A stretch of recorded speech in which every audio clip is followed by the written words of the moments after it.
Hello everyone, I'm Dr. Sri Banerjee, core faculty for the College of Health Sciences and Public Policy at Walden University and joint faculty appointment at Rouse University School of Medicine. And in this video I wanted to talk a little bit more about just some of the unfortunate stigma that is surrounding cancer. And this is from a global research report from Livestrong. And if you haven't looked at this, it's actually a consortium between Rand Corporation, Alpheus Media, Strategy One, and Edelman. So they helped execute, analyze, and disseminate Livestrong's global cancer research. So part of this initiative is to be able to incorporate individuals that may be going through this. So Livestrong executed a global cancer research study intended to give people affected by cancer a chance to share their experiences and their perspectives on the cancer problem, their stigma and silence. So 6 lessons were produced, and where all of the individuals actually had some lessons. So they were derived from the global research results. So around the world, number one is cancer continues to carry a significant amount of stigma.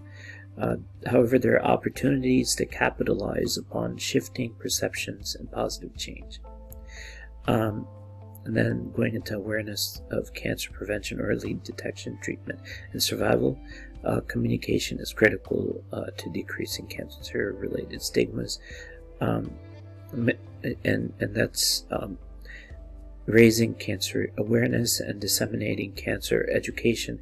People with a personal history of cancer, especially well known to or celebrity survivors, multiple mass media channels then provide key resources for dissemination. Number 4 is the school system represents a potential venue for cancer education, and increasing cancer awareness among children maybe provide investment in both returns. When facing cancer, people around the world want information and emotional support for themselves and their families, and tobacco use and poor nutrition are widely acknowledged in cancer risks. So programs and policies that help people translate this awareness into action are needed. This goes into an introduction. Some of the tables right here, figures, I found to be especially helpful. For instance, how this was a combination of how many states, how many countries actually acknowledged the Livestrong fight. So 28 million people around the world living with cancer today, and Livestrong connects individuals to the support they need, leverages funding and resources to spur innovation. And these are the different countries they're working in.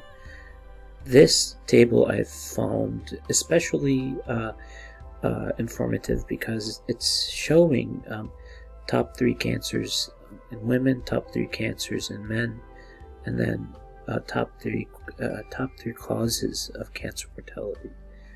And this is quite revealing because breast and colorectal. Breast is the highest cancer in women, and in men it's prostate. So let's see if there's change between Argentina and Brazil, and there is no change. But when we go to China, which is a little further, we go to lung for top, and then lung for men too. Other places we found it in second place, but for some reason in China, lung is for both men and women. If we look further down the list here, so we already talked about breast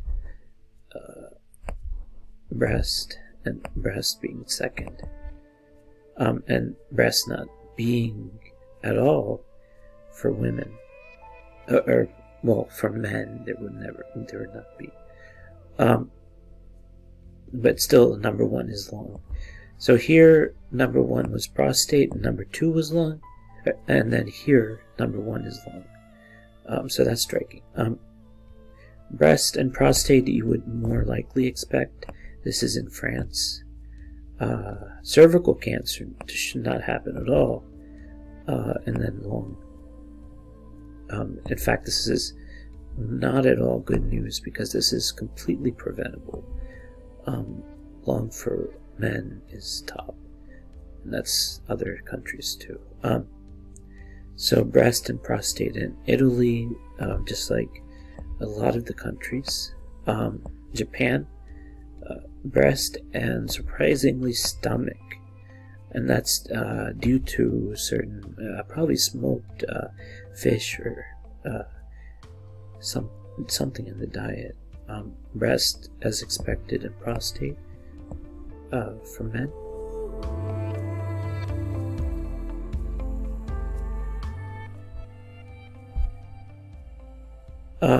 So I encourage you to go through Russia, breast, and lung, which lung actually kind of moves back and forth in countries, breast and prostate in South Africa. So go and do this for the other 2 columns as well, and it will be, and then test your knowledge as to why do you think that, why they are the way they are. We can take a look at some of the cancer survivor questions. For instance, please tell me your story about, these are the semi-structured interviews and really helpful if you're doing some qualitative research. Please tell me your story about the diagnosis and your treatment. What was your reaction when you learned you had cancer? Would you tell us about your disease from the diagnosis to the treatment, to your situation today? Did you talk about cancer with your family and friends? Because of cancer, did some of your relationships with people change? Goes into cancer care professional questions and then man on the street interview questions. So this was a detailed analysis, and results are in chapter 3. And this is interesting because goes into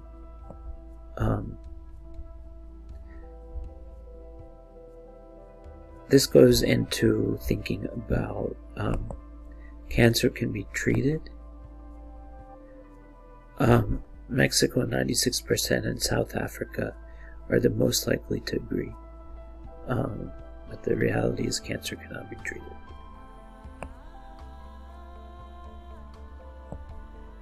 Well, cancer can be treated, but not cured.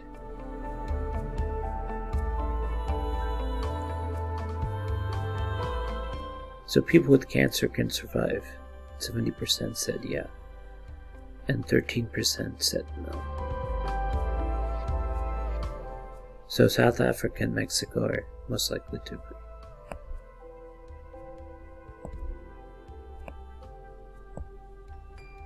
So cancer can be treated, by the way. Let me repeat that.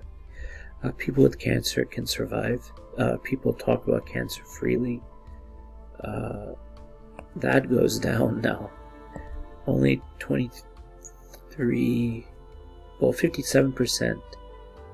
yes, and 23% no. So 23% is pretty high.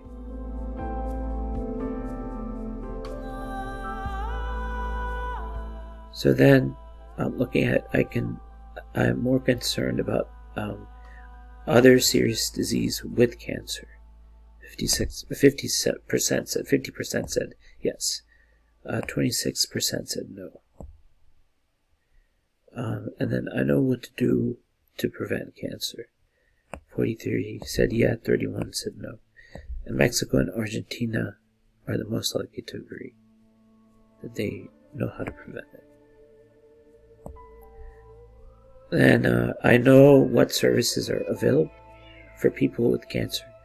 Only 41% said yes. 36% said no. There's too much coverage of cancer in the media. So most people said no. Only some said yes. 31% said yeah.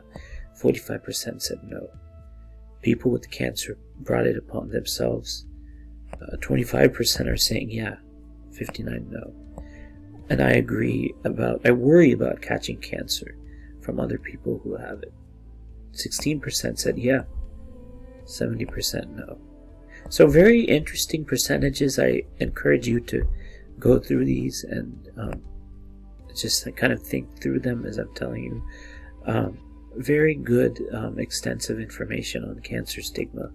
So you can look in different countries and see what exists.